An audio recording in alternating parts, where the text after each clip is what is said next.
Редовно се врши контрола на исправноста на водата во Центарот за санитарна контрола на јавното претпријатие Водовод. Иако на социјалните мрежи се појавија и видео снимки од црвена и заматена вода по вчерашниот земјотрес, сепак од Центарот вела дека водата контролирана од утринава е безбедна за пиење. Директорката Катерина Димовска вели дека ова не е невообичаена појава по земјотрес и може да се должи на заматувањето на изворите или од градските чешми да се должи на корозијата од самата цевка. Првичните резултати се добри. Ако граѓаните приметат дека има мало заматување на водата за пиење, слободно нека испуштат да истече 2-3 минути, тоа ќе се изгуби. Ако исто така, ако некој има поплака од квалитетот на водата, слободно нека се јави на нашиот телефонски број на дежурно-информативниот центар што се наоѓа на самата сметка.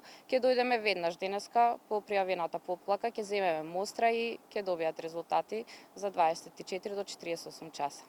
Екипите на ЕВН Македонија во текот на вчерашниот ден за време и по земјотресот беа на терен и вршеа санирање на штетите, менување на склопките со цел да обезбедат непрекинато снабдување на електрична енергија во градот Скопје.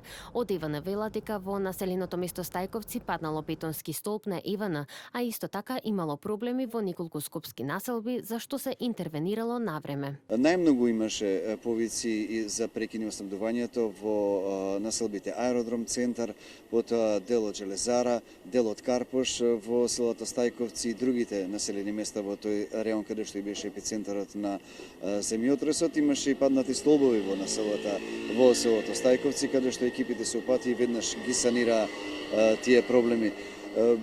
Проблемот се јави кога отидовме до самите трапостаници за да ги вклучиме повторно.